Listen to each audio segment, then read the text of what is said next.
Thermo-chemical processes, an overview, Part 2. Lecture by Dr.G.Subramanian, Chief Scientist Retired, CSIR, Central Electrochemical Research Institute. Preamble. In my previous lecture, Thermo-chemical processes, an overview, Part 1, we have dealt with thermochemical processes. What are the different types? Sludge thermochemical treatment. There are two types, broadly classified as two types, oxidative and non-oxidative processes. Under this oxidative process, we have incineration, wet air oxidation, shortly called WAO, and supercritical water oxidation, that shortly called SCWO.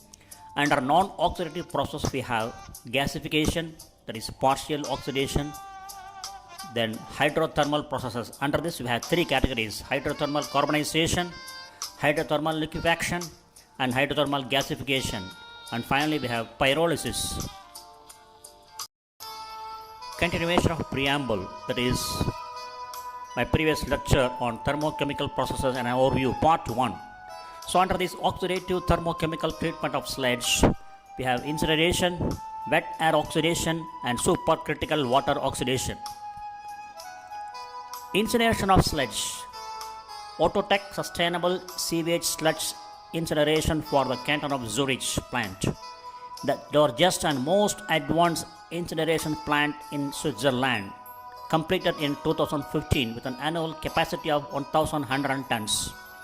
Complies strictest environmental standards set by European Union compliances. Next one is wet air oxidation of sludge. This process does not generate secondary pollutants. Example, Zimpro process from Siemens and TOP process technology from company 3V Green Eagle. Next one is supercritical water oxidation, SCWO, of sludge.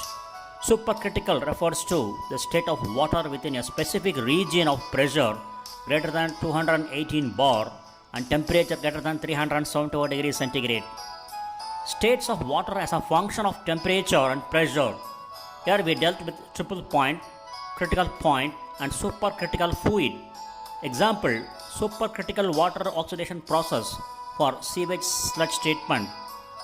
The aquaketox technology is demonstrated. So currently in this lecture we are going to deal with pyrolysis, an example of a non-oxidative thermochemical treatment. Non-oxidative thermochemical treatment methods includes pyrolysis, gasification, and hydrothermal processes such as hydrothermal carbonization, shortly called HTC, hydrothermal liquefaction, HTL, and hydrothermal gasification, shortly called HTG. An example of the pyrolysis process for sewage sludge is Eisenman Pyrobuster, demonstrating thermal treatment of sewage sludge. How pyrolysis works. Pyrolysis refers to the decomposition of organic matter at elevated temperatures in the absence of oxygen under substantially dry conditions. The process employs temperatures between 300 and 1300 degrees centigrade, depending upon the process type and reactor configuration. The process usually operates at atmospheric pressures but can be operated at pressures of 0.1 to 0.2 bar, that is vacuum pyrolysis, or at positive pressures of 50 to 200 bar in a hydrogen atmosphere for the subclass of hydropyrolysis. In all cases, oxygen-free conditions are maintained. Pyrolysis results in a biochar, that is char-like solid product, a bio-oil formed from condensable, volatile substances and non-condensable gases, which may include both carbon dioxide and methane. Pyrolysis operated under conditions selected to favor the biochar fraction is sometimes referred to as torrefaction, a process intended to generate a solid fuel product. The process operating conditions are selected according to the desired product, and a wide range of modes of operation of the pyrolysis process are recognized. One is slow pyrolysis, intermediate pyrolysis, fast pyrolysis, and hydropyrolysis. So what is slow pyrolysis? Employs a low initial temperature, approximately 300 degrees centigrade, and a low heating rate, 10 to 30 degrees centigrade per minute, over a period of 5 to 10 minutes. This mode of operation also referred to as in bracket dry carbonization, as distinct from hydrothermal carbonization, which takes place under wet conditions, favors the formation of biochar. Next one is intermediate pyrolysis, conducted at temperatures between 500 and 650 degrees centigrade at a heating rate of 30 to 300 degrees centigrade per minute. This mode of operation favors bio-oil production. Next one is fast pyrolysis, employing very rapid heating rates and maximum temperatures of 1200 degrees centigrade, also generates bio-oil as the main product fraction. And the next one is hydropyrolysis. This process is designed to produce a predominantly gaseous product. The distribution of product phases is otherwise linked primarily to the sludge quality, with bio-oil and gas production increasing with sludge volatile solids, shortly called VS, and moisture content. A standard designed for a pyrolysis process comprises a reactor, a cyclone for separation of the particulate solids from the flue gas stream, and a condenser to retain the liquid bio-oil fraction. An oxygen-free environment is maintained using nitrogen or some other inert gas. The sludge is usually fed as small sub 3 mm pre-dried granular solids. The gases generated by the pyrolysis reaction are either condensed to form the bio-oil fraction, or if non-condensable, either collected for export or used to heat the reactor. The reactor is usually configured as a fluidized bed, though the more unusual rotating cone reactor has been commercialized, and the auger, otherwise screw reactors, successfully demonstrated at large pilot scale. There is increasing interest in the use of microwave heating as an alternative to conventional heating methods. Conventional heating can produce an uneven temperature distribution, leading to generation of products such as light aromatic compounds and polyaromatic hydrocarbons in the bio-oil fraction, which make it more challenging to upgrade to a usable fuel. Conventional heating is also lower in energy efficiency than microwave heating, mainly due to physical characteristics of the sludge. However, microwave heating remains higher in cost overall. Pictorial depiction of process of pyrolysis. Below you have given a YouTube video link. As it is copyright issue, we cannot attach this video here. We can go through this video link. Now the following slides will pictorially depict this video. You can see the pre-treatment of biomass. Biomass is dried, grinded, and passed through pyrolysis reactor. There is an airlock at the entrance and combustor, and the raw gas is gone through a char collection through cyclone, and char is collected and it is quenched. The gas is quenched. Then bio-oil is stored at the bottom storage tank, and the gas is recycled. This is the pyrolysis reaction. This gives you overall picture about the combustor and pyrolysis reactor. The left side bottom you can see pre-treated biomass. There is an airlock, an air inlet, and combustor. The center we can see pyrolysis reactor.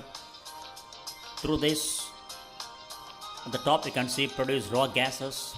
At the bottom we can collect the ashes, and the left top side you can see recycled gas. There's an inlet for recycled gases. The raw gas produced from the pyrolysis reactor has allowed to pass through a cyclone and the char particles are collected in the char collector, and the raw gas is again passed through a quencher.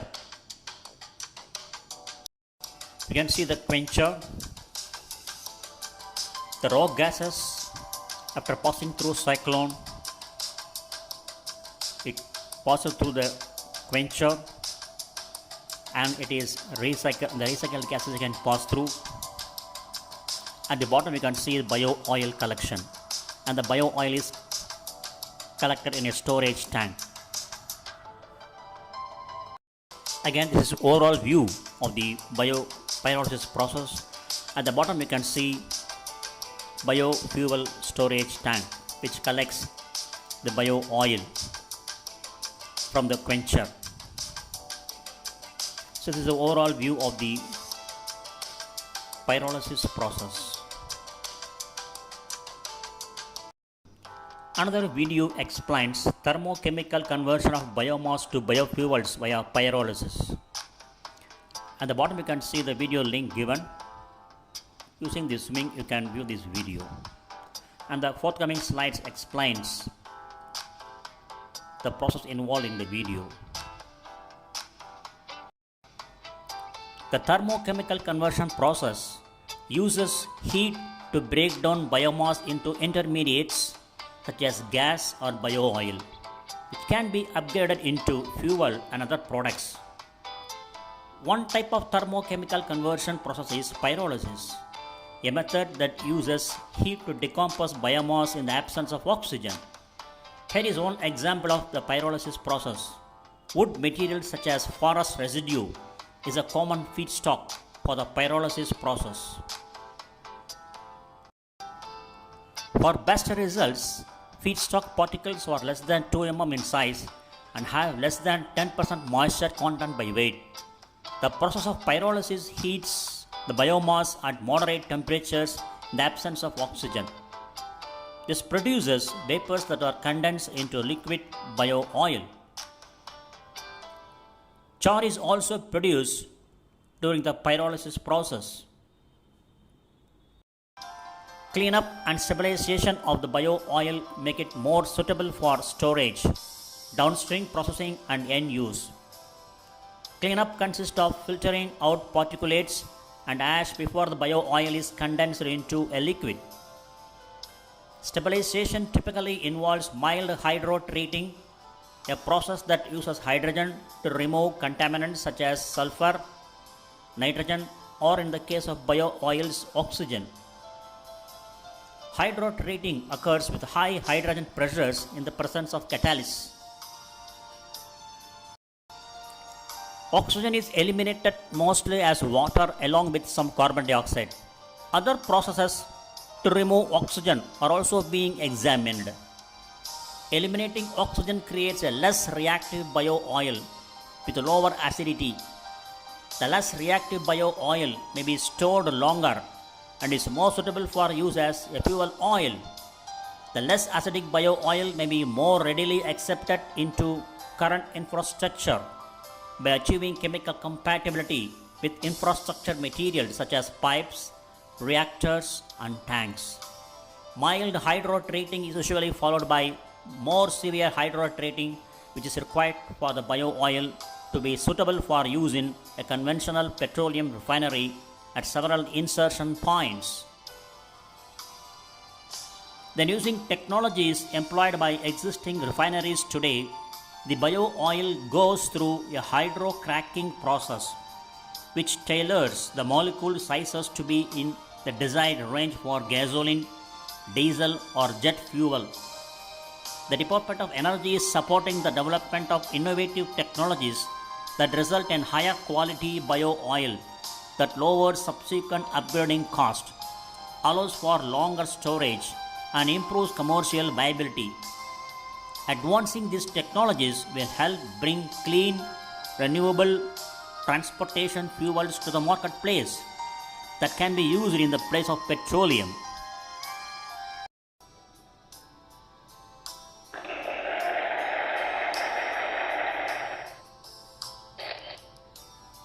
Thank you very much for watching this video, and thanks for your patience.